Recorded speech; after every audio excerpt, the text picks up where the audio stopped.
बरसात का मौसम अभी खत्म होने में काफी समय था। जंगल के सारे पक्षी बहुत चिंतित थे। उन्हें डर सता रहा था कि न जाने कब तेज आंधी बारिश का कहर शुरू हो जाए। अब मौसम बदलते तो देर लगती नहीं, अभी आसमान एकदम साफ और अभी काले घनघोर बादलों का डेरा। मुस्की भाई, जो कि मजबूत घोंसला बनाने का महान कारीगर था, जंगल के पक्षियों का घोंसला बनाने का काम किया करता था। जंगल के सारे पक्षी उसे ही घोंसला बनाने या मरम्मत कराने की मांग करते। वो बहुत ही नेक दिल भी था और कई बार मुफ्त में भी पक्षियों को घोंसला बनाकर दिया करता था। मुस्की भाई पहुंचता है रानो चिड़िया के घर। रानो कहती है, मुस्की भाई, मेरी कल ही मीनू मौसी से बात हुई है। मौसम के जानकर पक्षियों ने कहा है कि इस बार बहुत ही तेज बारिश होने वाली है। इसलिए दूसरों का घोंसला बनाते बनाते कहीं अपने घोंसले की मरम्मत करना ना भूल जाइएगा। तुम भी नारानो बहन बेकार में ही चिंता करती हो। अरे मैं कल ही पक्का अपने घोंसले की मरम्मत कर लूंगा। लेकिन आज शाम को मुझे पहाड़ी वाले जंगल में जाना है। वहाँ के कुछ पंछियों ने मुझे संदेशा भिजवाया है कि मैं उनके घोंसले की मरम्मत कर दूं। अब तुम तो जानती ही हो कि मैं किसी की मदद करने से पीछे नहीं हटता। हो सकता है कि मैं आज ना आ पाऊं, इसलिए मेरे बच्चे चंगू मनगू का ध्यान रखना। मुस्की काम के सिलसिले में पहाड़ी वाले जंगल की तरफ निकल जाता है। शाम होते ही तेज हवाएं चलनी शुरू हो जाती हैं और देखते ही देखते काले घनघोर बादल छा जाते हैं और जोरदार बिजली की गड़गड़ाहट के साथ मूसलाधार बारिश शुरू हो जाती है। मासी मासी, ये कैसी आवाज थी? और आसमान में वो झालर जैसी क्या चमकी? अरे मेरे बच्चों, वो झालर नहीं थी, वो बिजली थी। मासी, मुझे इस आवाज से बहुत डर लगता है। मैं आज रात तुम्हारे साथ ही सोऊंगा। हाँ हाँ, तुम दोनों मेरे साथ ही सोना। वैसे भी मुस्की भाई आज है नहीं। मुझे तो डर है कहीं हमारा घोंसला ना टूट जाए।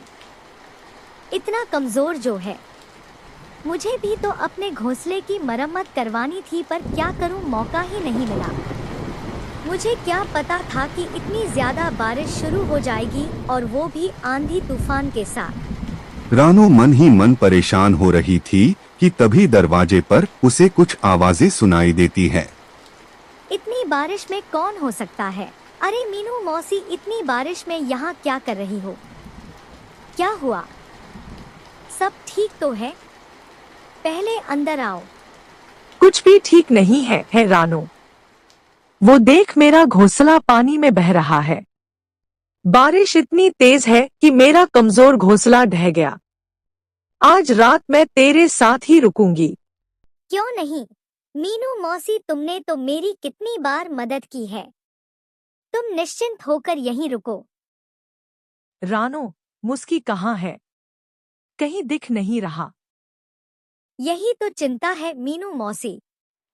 मुस्की भाई पहाड़ी वाले जंगल में काम से गए हैं, पर मुझे डर है इस बारिश में वह कैसे होंगे। ऊपर से हमारा घोंसला भी बहुत कच्चा है। मौसी, तुम्हारा घोंसला तो फिर भी मजबूत था। जब वो ढह गया तो हमारे इस घोंसले का क्या ही होगा। रानो और मीनू दोनों बातें कर ही रही थी कि तभी रानो के घोंसले की आधी छत गिर जाती है और बारिश का पानी घोंसले में आने लगता है।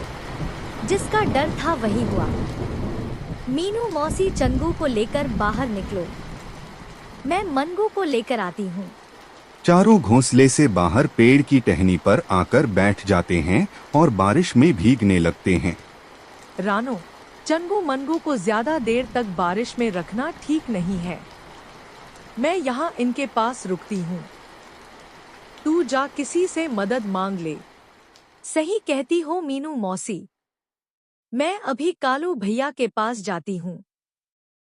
शायद हमारी मदद हो जाए। कालू भैया, ओ कालू भैया, दरवाजा खोलो तो कालू भैया। दरवाजे की तरफ देखने की कोशिश भी मत करना कालू जी। तुमने कोई हवेली नहीं बनाई है मेरे लिए।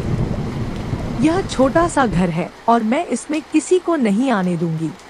गोरी मैं तो बस देख रहा था। तुम कहती हो तो नहीं खोलता दरवाजा। लेकिन मुस्की भाई और रानू ने हमारी कई बार मदद की है। तो फिर चलो चलो, बड़ी मदद की है। मुफ्त में घर बना दिया तो क्या कोई बड़ी मदद हो गई? सो जाओ अब कालू जी। लगता है कालू भैया और गोरी बहन सो रहे हैं। बंटी से पूछ कर देखती हूँ। बंटी दरवाजा खोलो, मेरे बच्चे बारिश में भीग रहे हैं, हम मुसीबत में हैं, मदद करो। बंटी दरवाजा ना खोलकर खिड़की से बात करता है और रानो उसे पूरी बात बताती है। क्या है ना रानो, मेरा घोंसला बहुत कमजोर है। यह ज्यादा लोगों का वजन नहीं झेल पाएगा, इसलिए मैं तुम्हारी मदद नहीं कर पाऊंगा।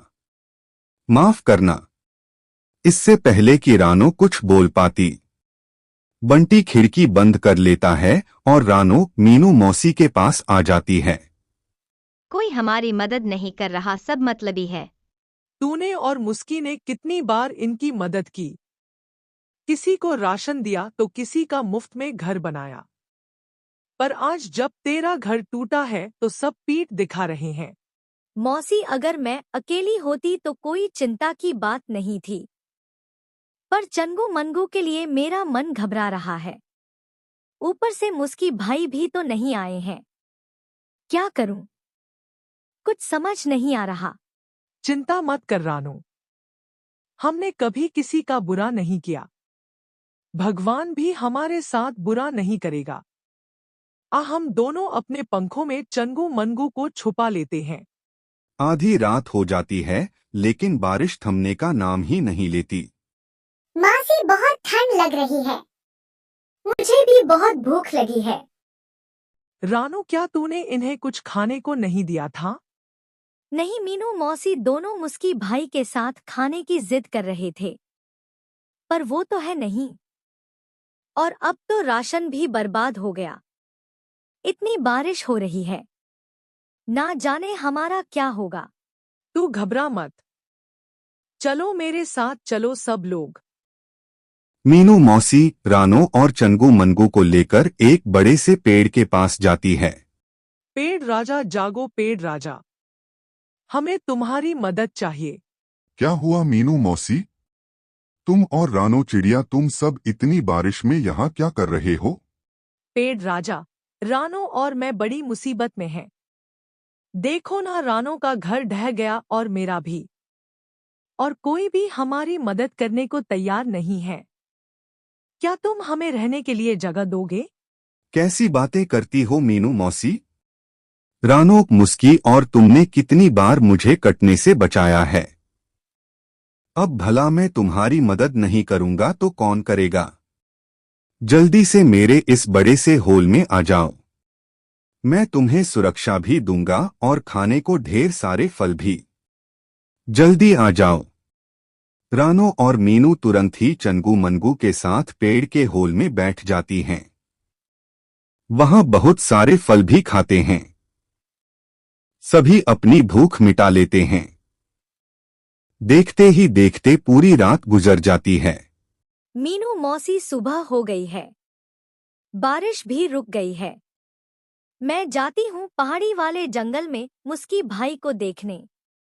तुम चंगू मनगू का ध्यान रखना, मैं जल्दी आ जाऊंगी। हाँ हाँ, मैं इनका ध्यान रखूंगी। मासी मुझे भी तुम्हारे साथ चलना है। हाँ मुझे भी, मैं भी अब उड़ सकता हूँ। हमें भी अपने साथ ले चलो ना। चंगू मनगू के जिद करने पर रानो उन्हें भी अपने साथ ले जाने के लिए तैयार हो जाती है और फिर तीनों मुस्की को ढूंढने निकल पड़ते हैं। मुस्की जो पहाड़ी वाले जंगल में एक ऊंचे से पेड़ पर बैठा हुआ था। मुस्की भाई, मैं तो घबरा ही गई थी, आप आए ही नहीं। रानू मैं तो आ रहा था, लेकिन बारिश इतनी तेज अचानक आ गई कि मुझे मौका ही नहीं मिला, इसलिए अब निकल रहा था कि इतने में तुम आ गई। चलो अपने घर चलते हैं। नहीं मुस्की भाई, मैंने कहा था ना अपने घर की मरम्मत कर लीजिए, पर आपने मेरी एक नहीं सुनी। अब हमारा घर बारिश में टूट गया। अरे नहीं, तो तुम सब कहाँ रहे रात भर? रानो मुस्की को सब बताती है और फिर चारों अपने जंगल की तरफ निकल पड़ते हैं। उन्हें पहुंचते पहुंचते शाम हो जाती है और तेज हवाओं के साथ हल्की हल्की बूंदाबंदी शुरू हो जाती है।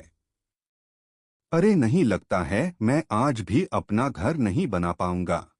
कोई बात नहीं मुस्की भाई, हम सभी पेड़ के होल में रह लेंगे। वो बहुत बड़ा है। हाँ, और वहाँ बहुत से मीठे फल भी हैं खाने को। मजा आएगा। चारों पेड़ के होल में पहुंचते हैं, जहां मीनू मौसी भी बैठी हुई थी। मैं तो डर ही गई थी कि कैसे होंगे तुम सब, पर अब जान में जान आई। तुम लोग ठीक हो। चलो यह फल खा लो, पेड़ ने दिए हैं, बहुत स्वादिष्ट है। देखते ही देखते बारिश शुरू हो जाती है। रानो और बाकी सब सो जाते हैं, पर तभी किसी के चिल्लाने की आवाज आती है। बचाओ, कोई तो बचाओ, मेरा राशन, मेरा घर, कोई तो मदद करो रे। अरे भगवान, गोरी गोरी मेरा हाथ पकड़ो। मीनू मौसी, ये आवाज कैसी? लगता है जैसे गोरी और कालू की है। शायद कुछ हुआ है। चलो चल कर देखते हैं। हाय दया, कोई बचा लो रे, बचा लो। अरे नहीं, गोरी तो डूब रही है। मैं अभी उसे बचा कर लाती हूँ। रानो तुरंत ही नीचे की तरफ जाती है और गोरी कोवी को बचा लेती है, पर जंगल का माहौल देखकर वो हैरान रह जाती है। चारों तरफ पानी ही पानी था। सभी पक्षियों के घर पानी में तितर बितर हो गए थे। रानो, गोरी को मत छोड़ना, उसे तैरना नहीं आता, वो मर जाएगी। हाँ हाँ कालू भैया, मैंने पकड़ लिया है। कोई मेरी मदद करो, मैं अपने ही घर में फंस गया हूँ, कोई मदद करो। रानो गोरी को लेकर पेड़ के पास पहुंचती है। इतने में उसे बंटी की आवाज सुनाई देती है।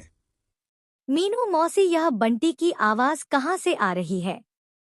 ऐसा लगता है वो जो पानी में घर बह रहा है ना, उसमें से आ रही है। हाँ, ये तो बंटी का ही घर है। देखो, ऊपर मोर पंख भी है। लगता है बंटी की जान खतरे में है। मैं अभी उसे बचा कर लाती हूँ। तुम चिंता मत करो बंटी भैया, हम आ गए हैं।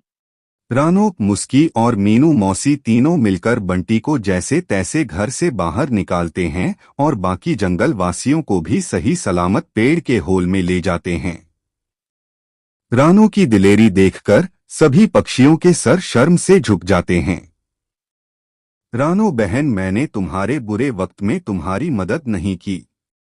तुम रात भर अपने बच्चों के साथ मदद को भटकती रही, लेकिन मुझे फिर भी तरस नहीं आया और तुमने एक बार भी अपने बारे में नहीं सोचा और मेरी मदद करने दौड़ पड़ी। मुझे माफ कर दो, मुझे भी माफ कर दो। रानो और मीनू मौसी, मैं भी उतना ही गुनहगार हूँ जितनी की गोरी। इसने मना किया और मैं मान गया। मुझे तो तुम्हारी मदद करनी चाहिए थी, मैंने भी तुम्हें यूं ही छोड़ दिया, यह जानते हुए कि मुस्की भैया घर पर नहीं है।